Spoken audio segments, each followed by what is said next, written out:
Welcome to Strange Dimensions, the interface to alternate realities, contact experiences, and mysterious phenomena.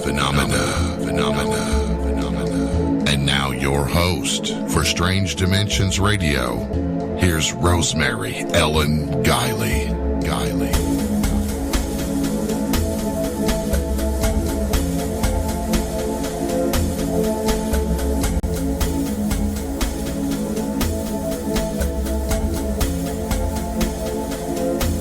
Good evening, everyone. How is everyone tonight?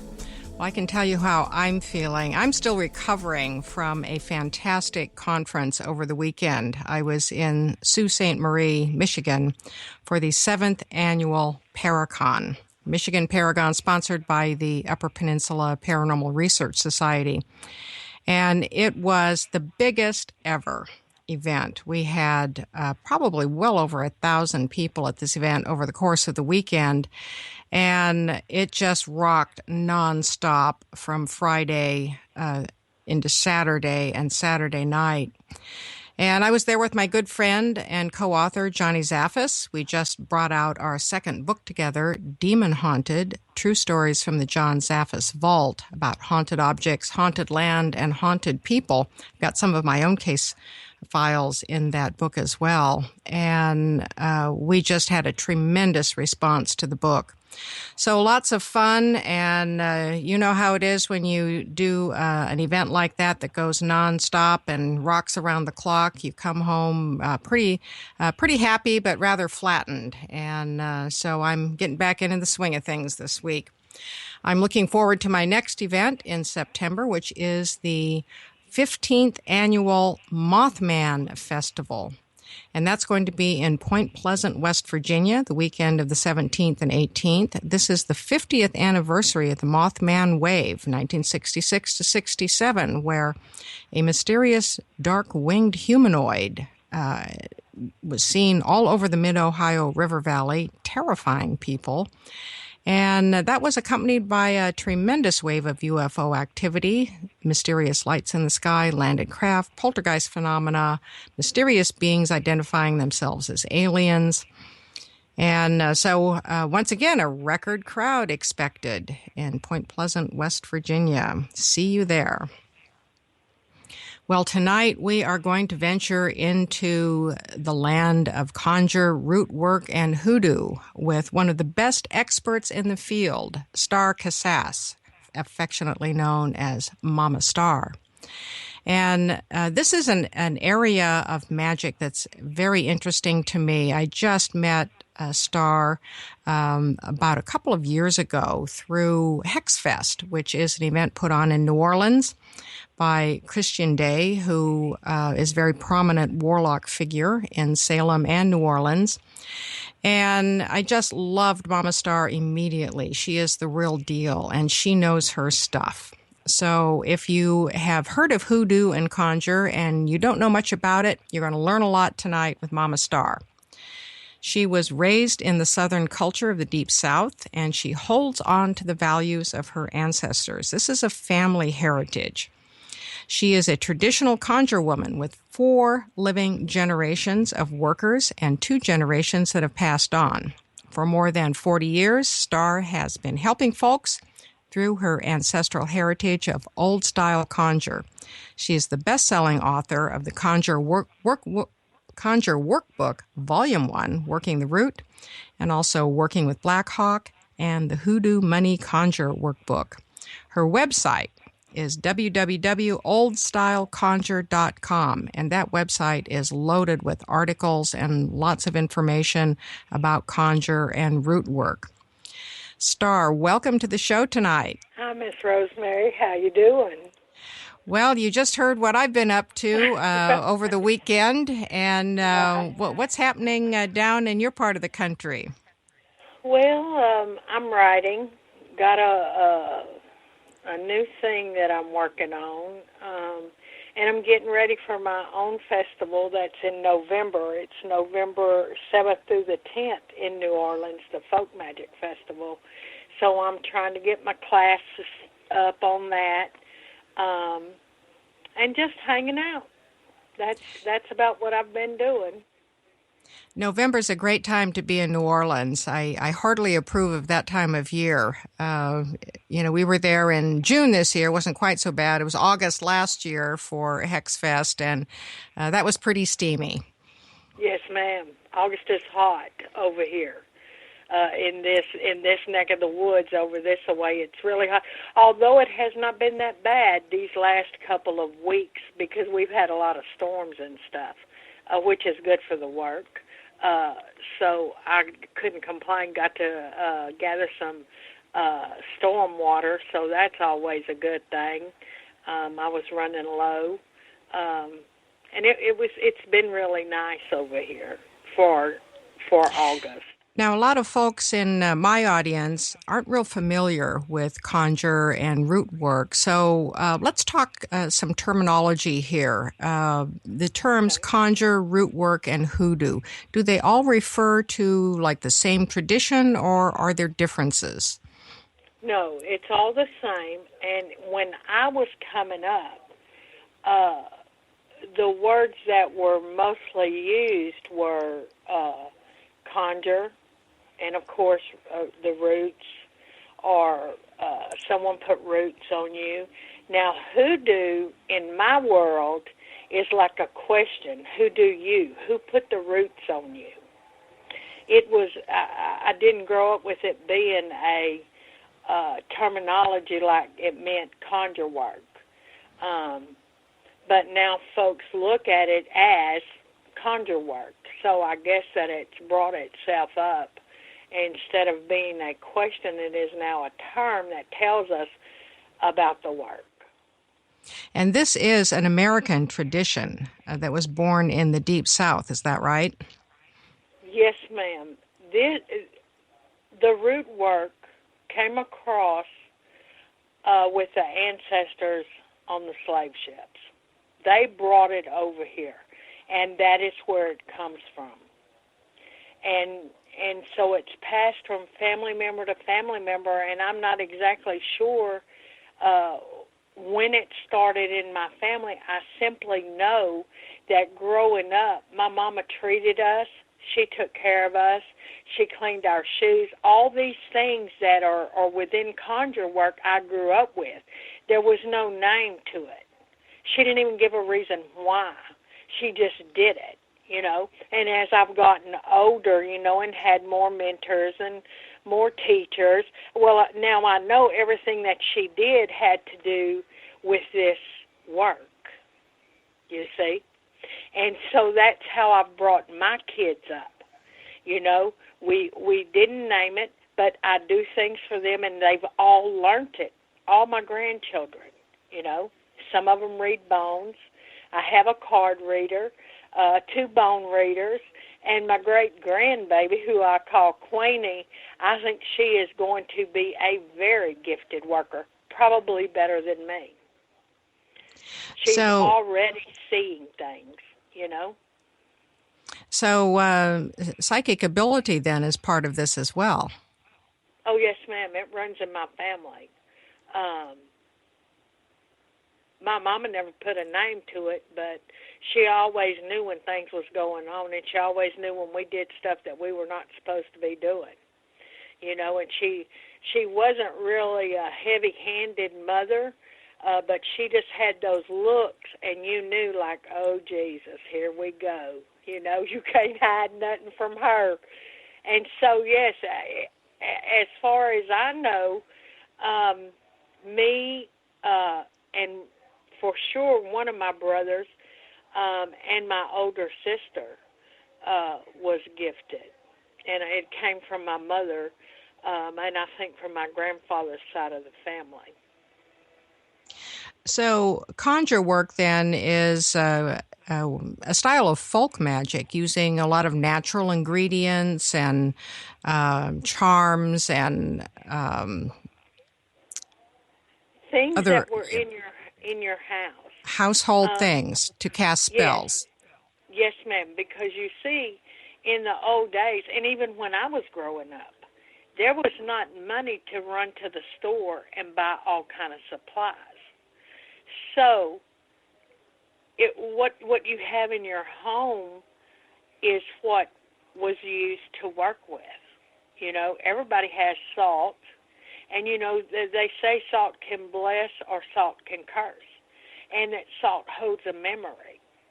And so even table salt can be worked with. And, of course, the broom. You know, there's an old work. When someone comes to your house and you don't want them there, when they walk out the door, you throw some salt behind them. And when they get outside, then you sweep all the way out to where they were and sweep them out. And I can promise you that works. It works.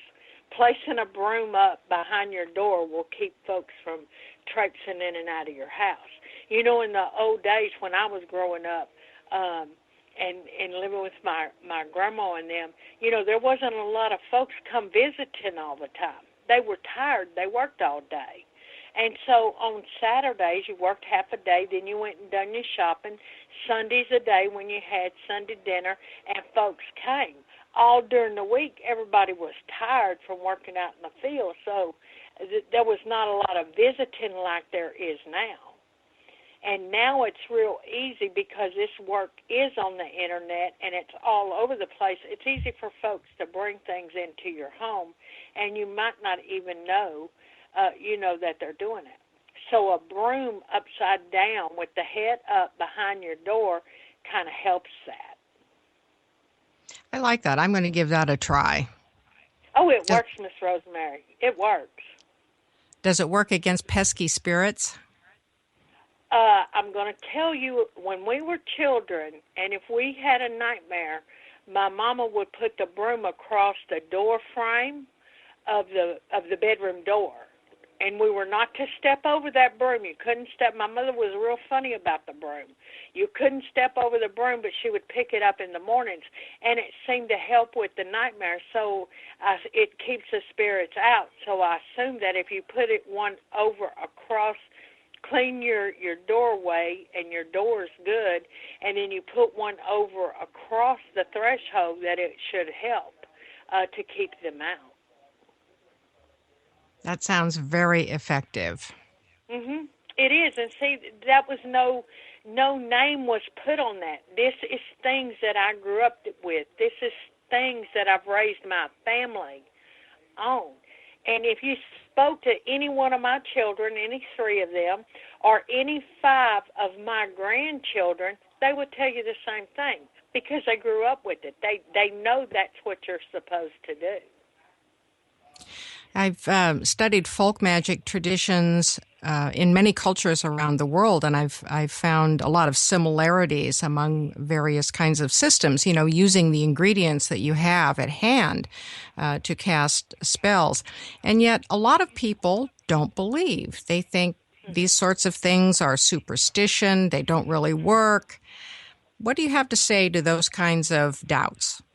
You know, when I first got online 10 years ago, and I tried to talk about what I knew, I was kind of made fun of, you know, and that's old wives' tales. Well, that's the work that now everybody wants to do because they're no longer old wives' tales, because now folks are seeing these simple little things that you do in your home. It works.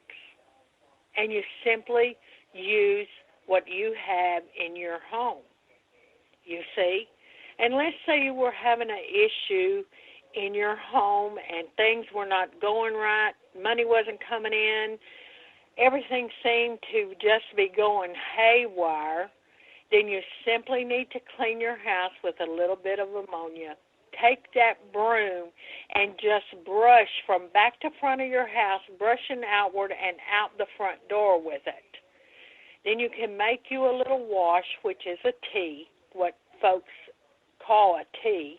In my world, it's a wash with maybe 4 pinches of salt, maybe a little bit of rue or a couple of bay leaves in there. Boil it, make the tea, let it cool, and go clean your doorways with it. Then come back and dress them. You can use plain olive oil that you've prayed Psalms 23 into, and dress the outside first, then the inside, and then you can start doing some prosperity work to sugar your money within your house. And you get some dirt from the four corners of your house, just a little pinch, it don't take a lot, and you mix that with some sugar, maybe a magnet, and $1 out of your wallet, and you set it up high in your kitchen. I was taught that the kitchen is the heart of the home. My mother stayed in the kitchen, and I'm pretty favorable to my kitchen too. If you make it to my kitchen table, then you know that you're part of this family and that you're welcome here. If not, then you stay in the living room and you go back out the door that you came in whenever you came in here. Now, what do you think actually makes folk magic spells become effective and work? Does the practitioner have to have a certain power or connection or attitude? The one thing that I can say can make or break you doing a job is your faith in your work. You see, as a young worker, I was taught, and I say this a lot in my classes to my students, and I write about it, plant the seed, the tree will grow. So you plant that seed and you nurture it, and you are going to it's going to gather roots. Now, it all depends on your mindset as to what you're planting. If you feel like it's not going to work, the minute I start a job, I know it's going to be a success. I'm not being arrogant. I'm just saying that I've decided I need to do this, and it's a success before I ever start, and I keep claiming it. And that's one of the things about this work. You have to claim what you want, because you know the universe or the spirits around us or whatever you want to call it, they believe what we say. And you know, Miss Rosemary, I stopped smoking. I conjured myself from smoking, and I was a heavy smoker, and I mean heavy. I was like 4.5 packs a day. That is heavy. Yes, and I have not had a cigarette. It amazes my husband, my whole family. They cannot believe it. I have not had a cigarette since my granddaughter made her quinceañera. A month before that, I smoked my last cigarette, and she's 21. So how did you conjure that? I did. Every time I would sit down, and I was bad, lighting, and even if I wasn't puffing on it, I had to have it in my hand. I was one of those types. So and I smoked a 120, so that's even worse. That's like double a cigarette. So every time I would light a cigarette, I would light it and just be puffing away, and then I would say, the whole time I was smoking it, I'd say, I don't smoke anymore, but I don't care if anybody else does, because I never want to be one of those smokers that just fall apart when other folks smoke, And so I just kept doing it and doing it and doing it, and in about 3 months, guess what? I really didn't smoke anymore. One day I just got up and that's it, no more. And I've not smoked since. And folks smoke around me all the time, and it doesn't bother me. So with that mind thought, you can draw prosperity into your life. You can pay your bills. You can buy a house. I conjured the house that we live in, Miss Rosemary. We gave $7,000 for this house, and my house is a nice house. And I feel like the ancestors worked it down to $7,000, because when we bought this house 28 years ago, we ain't had nothing but a sick baby and 2 kids in school, and both of us working. And so I saw the house, and so I started me a can. And I started praying on it, and I started buying my house. I would drop a little bit of change in that house. in my house can. I bought my house. I bought my house. I bought my house, and sure enough, I bought my house. It just the price kept going down and down. I kept calling the lady, 35,000. Oh no, we could never afford that. 25,000, no. 20,000, no. 15,000, no. When she said that 7,000, I told my husband, I don't care what we got to do. That's our house, and we got it, and I conjured it. There are so many similar approaches to this kind of magic in metaphysics and in other systems, where the rule is the same sort of thing, that you have to believe, you have to have faith, you have to project that, and then having tools really helps. And I think that's where the conjure part comes in, is that you're using things just in your own household as tools that help reinforce a faith and a mindset and a conviction that something has already taken place. And that seems to be the underlying principle behind all of these systems of magic. And you can attest from your own experience that it really does work. Yes, ma'am, it does. And Miss Rosemary, I needed a car. And this is how it works, and I need to make this clear. Once you do the work, you have no control over what happens. Once it's out there, it's out there. And so I went to St. Peter for a car. And so, because I needed a new car, my car was acting up, and I'm not one to spend money on, on things if I don't have to. I'm not real tight-fisted. I just think, well, maybe we'll need that for something else. But I needed a car, and so I got one, my can. I worked the can, got the car. Then my husband wanted an extra vehicle, so then I got another car.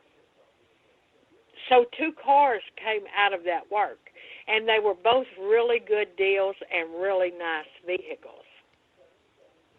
And one of them we still have. When you said that you went to St. Peter, yes. You're referring to working with the canon of saints in Catholicism? Only St. Peter. I mean, I was not raised Catholic. I became a Catholic after I left home. But St. Peter, all denominations know about St. Peter. So I was raised hearing about St. Peter and the keys to the pearly gates of heaven.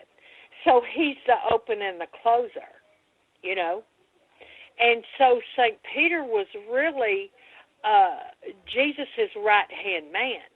Like whenever his brother met Jesus, then he brought Peter, well, then Peter became really close with Jesus. And so therefore he holds the keys to heaven, which is the keys to everything that we need and we want in our life.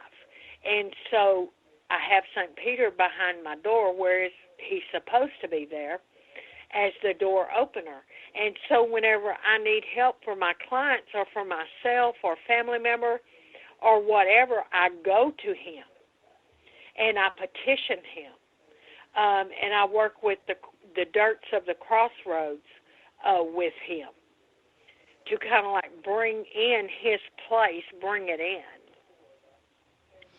Starr, we need to take a short break. And when we come back, I'd like to talk about that crossroad work and also what it means to be jinxed and crossed up and hoodooed, mojo bags, some of the most requested spells, and some of the other elements of this fascinating line of work, this old ancestral tradition. Starr's website, oldstyleconjure.com. You're listening to Strange Dimensions on kgraradio.com. And we'll be back in a few minutes.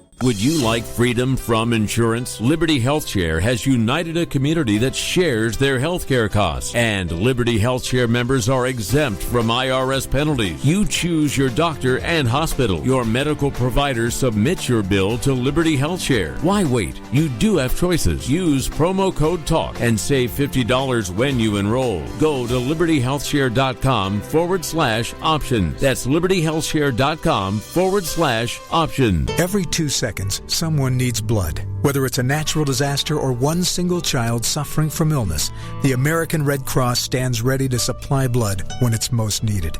But blood is a perishable product. Therefore, it must continuously be replenished. You can safely donate blood every 56 days. The need is constant and patients are waiting. Call your American Red Cross at 1-800-GIVE-LIFE to schedule your life-saving appointment. Please give blood today. Patients are depending on you. These statements have not been evaluated by the FDA. This product is not intended to diagnose, treat, cure, or prevent any disease. Work with your doctor when taking medications. Make Protovite part of your healthy lifestyle. Healthforliberty.com is your source for Protovite, a powerful nutritional supplement that's a true breakthrough for your health. Poor digestion makes it nearly impossible to absorb the nutrition your body needs. Protovite is a liquid multi-nutrient formula with patent-pending absorption technology and the highest quality ingredients to nourish every cell in your body. My name is Sandra White. 6 weeks ago, when I started taking Protovite, I was on 14 medications, from everything for blood pressure to fibromyalgia. In the first 10 days, my blood sugar dropped 50 points, and my fibromyalgia pain is gone. And so was 12 of the 14 medications that I was taking. I'm 66, living life and loving it. Go to healthforliberty.com right now. That's healthforliberty.com. Thank you, Protovite, for giving my life back. It's not a lifestyle we chose. We were born this way. KGRARadio.com.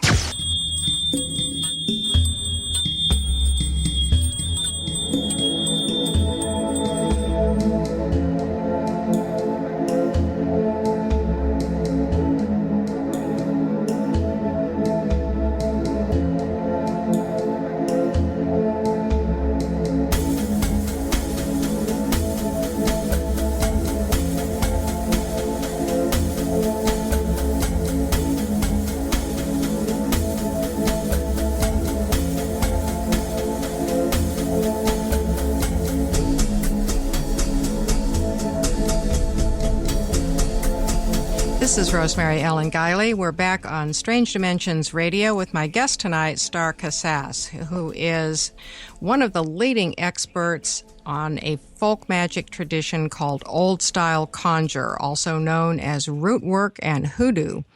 And as I mentioned early in the show, Starr comes from a long ancestral line of conjure workers. And this involves folk magic for spell casting and prosperity. Starr, you say in your work that the power is in the roots. And what exactly do you mean by that? Okay, everything, every root is a living thing. And so since it has a life, once you decide what you're going to do, whatever it is you have to do, you take that, and the way I was taught was to hold it up to my mouth and to pray my breath into it, because your breath holds life. And so it's really a combination of your prayers, your petitions, whatever spirit it is that you're working with, or if you're working with the ancestors, and also the power of the roots and the herbs or the dirt or the tree leaves or whatever it is that you're working with. All that combination is what makes the work work. So it's not just one thing. It's a combination of putting the whole work together. I'm sure you could take some ingredients and mix them up and say a little prayer over them and put it together, and it'll work for a little while. But why waste your time doing that when you're just going to have to go back and redo the work, where if you pray over your roots and herbs as you're putting your whatever it is, your conjure bag, packet, whatever it is, and do it right, and then set it in a candle setup and pray. It's a lot of work for success. Nothing's free. And then you go pray over it while your candles are burning, and then you feed it a little whiskey or some oil, and then it's ready to go. And then once a week you simply have to feed it, and you have a good working tool. And so that's how I was taught. So it's a combination of my belief, the prayers to the spirit or to the ancestors, the power of the roots and herbs or the dirts, and it's just a combination of all of those things that make this work a success. Now, we often don't pay enough attention to our ancestors. That's my personal belief. And this is a tradition that relies very strongly upon the blessings and the power of an ancestral line. Yes, and I think that's an important thing for more people to become aware of, and that this is a way to bring the family past into the present. A lot of folks are into graveyard works now. It's hot. But, when I was growing up, going to the graveyard was something that we did as a family, and we went there to clean the graves and to dress the graves and to put flowers and say prayers to our dead. And if you needed a rock or you needed some dirt, then you could get it. But we did not specifically go there for that reason. We went there to clean the graves and to pray for the folks whose graves are unattended by their families. And so you have to start out and build a bond, And so you're dealing with someone who was alive at one time. And just to go and simply say, hey, I need some dirt because I got to do this or I got to do that, that's very disrespectful in my culture, you see. So there's nothing wrong with doing graveyard work as long as you do it respectful and you do it the right way. And you don't just go and take, you have to give. And you have to remember that that is a spirit that's there. They're not there just to do your bidding for you or just to do what you want. You have to set forth a bond with them, and then when you need them, then you can go and say, hey, look, I have this issue, and I really could use some help with it. Will you help me? Our ancestors can give us a lot of help. Yes, ma'am. Yes, ma'am. I go to mine daily, every single day. And they're a really big part of my life, of my children's life, my grandchildren's life, my brother's lives. It's just out of 6 of us, it's only 3 of us left, me and my 2 brothers. And when they come, both of my brothers who are not workers, I mean, of course, they grew up with our mother, but they don't work. When they need something, this is where they come to me. But when they come to my house, my ancestor altar is sitting right there up against the wall. It's been there since the day I moved in this house, and so they can greet the folks that come in here, and that's kind of like a double-edged sword. But, they go straight to that altar, and you might not be hearing them say nothing, but they're touching everything, They're touching my mom and daddy's photos. They're touching our aunt's photos. They're touching our grandma's photos. So in their own way, they're communicating with them. And so it's a big deal for us. Now, hoodoo, I'd like to point out, folks, is not the same as voodoo. No, it's an not. Entirely different system. And some people wonder if conjure work has any connections to Wicca or witchcraft. That I don't know, Miss Rosemary. I can't tell you about the history of the work other than I know where it came from and what I've been taught growing up as a child with my mother, I never really studied the history of it. I lived the history of it with my mother, growing up. And so I don't know. I don't know.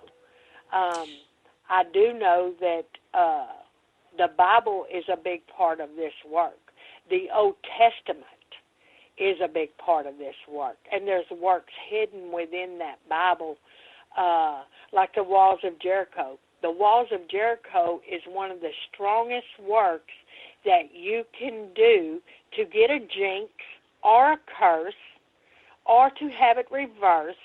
Is one of the strongest works that you can do, and it's in Joshua 6 in the Bible. And it actually gives you the instructions of what you need to do to tear down those walls. So the spell casting then is done in conjunction with Bible verses? Yes, ma'am. Yes, ma'am. And do you recite those then as part of the spell? Yes. With the Joshua 6 for the walls of Jericho, when you do that, it takes 7 days to do that work. And like Joshua walked around the walls of Jericho, those walls could not be torn down. Nothing could tear them down. And so that's why this is a powerful work. And then God said, Joshua, you're going to go and you're going to take these priests and you're going to do this and you're going to do it like this and you're going to tear those walls down. And on the seventh day, they're going to fall. And so that's why this makes this a powerful work. I remember as a young girl in church, folks would write out little slips of paper. Of course, I was too young. I couldn't do it, but my grandma and them did, and then we would walk around it. And you go in the opposite direction of the hands of the clock. So you are removing, you see. And so, therefore, you're tearing down whatever is holding you back and blocking you. So, what does it mean to be crossed up and jinxed? Okay, cross conditions and jinx, it's kind of the same thing, the same line of thought. And so in my world, if someone comes to me and they can't keep a job, they can't pay their bills, and one thing after the other starts happening, everybody has a run of bad luck. So just because you have a run of bad luck does not mean that you are crossed up or you are jinxed. It probably just means that you're not paying attention to what you're doing and you're not doing your cleansing works and your reversals and stuff, and so it's sitting on you. But cross conditions is for folks who, let's say an illness that just won't go away, but the doctor can't figure out what it is, or nightmares that just keep coming and coming and coming. And it's more than one thing. It's not just one thing. It's a multitude of things that just keep happening and happening and happening over and over. Then I would have to do a reading, throw the cards or throw the bones, and see exactly what's going on with you. But that is what a cross condition is, or a jinx, or conjured, or hoodooed. That's what it is. And there's sets of works that you can do towards a target that will cause that effect. Now, the one thing about conjure workers is we don't have rules to follow per se. But everything that you do, even if you're working for somebody else, has to be justified. So that means that if I did a work on somebody and it was unjustified and they were smart enough to do cleansing work, do reversal work, that work is going to come right back to me right where it started at and probably get a little extra on it because they're going to be adding in their prayers and their petitions that whatever is there be removed and go back where it came from. But if it's justified, if my actions are justified, they can do reversal work all day long till the cows come home and nothing's going to happen. because it was a justified, what I call hit or work. So, yes, some conjure doctors, I understand, say that it's perfectly acceptable to cast a spell that is very strong against something or someone if it is justified, and that there is no such thing as essentially the law of karma in conjure. No, ma'am, there's not. There's not. But that does not mean that we are free to just run and just do whatever it is we feel like we can do. We are responsible for our own actions, and we have to always, and there's a lot of young workers that have not learned this lesson yet, but they'll learn it as time goes on. Every action causes a reaction. If you throw work on somebody, sooner or later, because this stuff is out here so wild now, sooner or later they're going to run up on the information that they're going to need to do reversal work, to do cleansing work, to do cut and clears. And when that happens, it's going to go set right back on your head if you were unjust in your work. So one must be ethical above all else in doing magic, yes. Yes, ma'am. Yes, ma'am. Well, not everybody is, but they should be, because they don't realize that the ancestors and the spirits only let you go so far, and then they're going to put the brakes on you. So, you can run wild and do whatever you want to do and throw this and throw that, but it doesn't mean that you're going to go unscratched, because sooner or later somebody is going to turn things around. When people come to you for spells, what are their most common requests? Prosperity, money, better business, and success. Do you do love spells?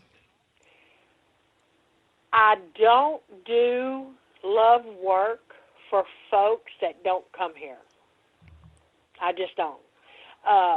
I used to, but folks, with love work, it's kind of hard because folks want what they want right now. And they don't understand that, we can only do the work and continue to do the work, but Spirit has the last say-so about it. And usually whenever, and I have found this to be true, and I'm sure some of my clients, if they're listening, they will know that I might be speaking about them. But, I did a couple of works, 2 or 3, and I worked my behind off and got these. 1 was a guy, 2 was girls, got them what they wanted, got their folks. Everything was happy and lovely, and guess what happened? They no longer want them. Interesting. And yes, very interesting, isn't it? And so now, and these were in-house clients, but they're on my Facebook, so they know about the radio show. It wasn't anybody online. And so now, I'm more standoffish about it, Like one girl, it was really something because it was a lot of work. Kids were involved, and so I was getting up like every 3 hours at night to do the praying over her work because I thought, that her husband needed to be home and so they could be a family. And so what happened was he was home for maybe, 3 months, and she called me one day, and she goes, Mama, I said, yes. She goes, I don't think I want to be here anymore. And I was like, really? You're kidding me after all the work I put into it? She goes, no, I just don't think that I love him anymore. And I was like, okay, all right, She goes, what do I do with the stuff that you made for me? Because there's an old sock work that I learned many, many years ago that works fabulous on spouses that are rambling. And I said, well, just bring it to me, and I'll undo it. And so I did. I mean, what else can you do? So I'm not really big on love works.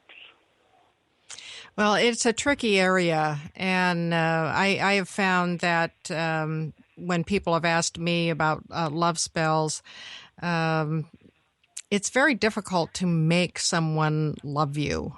When you're in charge of your own life, like the success spells and money spells, things you can do for yourself, I think that's an entirely different arena.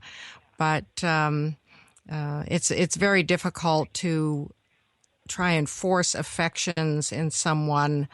And I think a lot of that magic winds up backfiring on people, as it seems to have with some of your clients. Miss, readings were done, because I won't do anything without throwing the bones or throwing the cards, because I am responsible for every single thing that I do, and I take it seriously. Because as a young worker, I got knocked on the head a few times. You don't listen and you want to do whatever you're going to do. Well, okay then. Here's the answer. I'm older and wiser now. So everything is read over, and I will read over it 2 or 3 times to make sure that it is, something that I can help with, or that I'm willing to put myself out there to help with. I do turn people away. I turn folks away. They get upset. It doesn't matter, because I had a client who came here battered, abused, and she wanted her abuser back. Well, I've always worked word of mouth around here. And I was like, no, I won't do it for you, And so she got mad at me. And it was okay, because she came back later, and was like, I'm sorry, Mama, I'm sorry. And I'm like, well, I'm not going to do something that goes against me. I'm just not going to do it. It's not going to come back to me. One of the things that I wanted to ask you about, we've just got a few minutes left in the show, is the power of the crossroads and the importance of crossroad dirt. Okay, so I'm going to tell you a little story, Miss Rosemary. I have a lot of books that I've written. That first book that I wrote was the money book. I did a crossroads work for that book. My house sits on the corner of a crossroads, and I got a tablet and a pen, and it was on a Sunday, and I went and stood out there, and I don't know how long I was there. I mean, I remember going out there, of course, and I remember coming back to myself, and I still have that tablet here somewhere. I need to re-find it, but I lost track of time. And whenever I came to myself, it was just pages and pages and pages of words and sentences that I had wrote. And so it's lasted, as you know, my books. It doesn't take me long to write a book once I have I'm drawn to it and I need to write it. And I owe that, I feel, to the spirit that sits in that crossroads. And so working with the crossroads dirt, it empowers the work. In the old days, you could just walk out in the center of the crossroads and just grab you a little bit of dirt and go on about your business.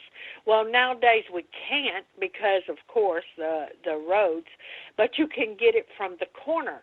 And what you do is you get that dirt and you bring it in your home and you mix it with the dirt from your land, from the corners of your property and the corners of your home, the front door and the back door. And you can work with that work within your candle burning or your conjure bags or whatever it is that you're trying to do, and it just takes a pinch. And you pray over it and you ask the spirit that sits in the center of that crossroads to empower that dirt to open the roads for you to be able to achieve whatever it is that you're trying to achieve. And you can simply burn a candle in the center of that bow and pray your petition over your candle and keep the work going like that if you want to do that. And I would set the bowl behind my door because the door opens and closes. And then what about graveyard dirt? Graveyard dirt nowadays is worked with for all kind of works, causing mayhem and all kind of stuff. But traditionally, graveyard dirt is one of the best dirts that you can add to a work for protection or success if you're petitioning your ancestors to help you. And of course, it can cross folks up because you can petition the spirit to go after the target. Some folks work with spirits that they don't know, with just deceased folks in the graveyard. I was taught that's not safe. You don't know that person whenever they were alive. You don't know what kind of person they were.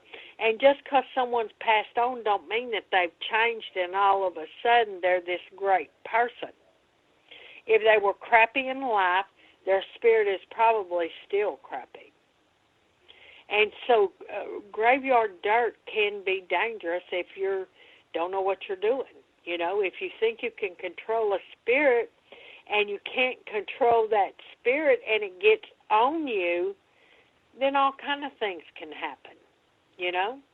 But if you're dealing with your family or with a spirit that you have built a bond with, like I said, going to the graveyard, cleaning the grave, saying prayers, refreshing with a little water and stuff, and you build that bond with that spirit, then that spirit's no longer unknown and will probably help you in any kind of way that you need help. Now, Starr, you come from a long line of practitioners going back several generations. And this is an ancestral tradition, but can anyone learn conjure? Could someone study and be an apprentice and become a root worker? I feel like anyone can do the work. First and foremost, they need to understand the culture and understand where this work came from, and show honor and respect for those ancestors that brought this work here through slavery. That would be the beginning start. And then from there, move forward and learn how to do the works. Well, Starr, we're just about at the end of our show tonight. I want to thank you for being on with me. Starr Casas, ladies and gentlemen, oldstyleconjure.com is her website. Starr's knowledge is absolutely phenomenal of folk magic tradition called conjure, old style conjure, root work, and hoodoo. And I'm going to be taking a few pointers from what we've talked about tonight, Starr, and also the information on your website. Do check it out, ladies and gentlemen. And you can learn more about my work and my upcoming lecture schedule at my website, www.visionaryliving.com.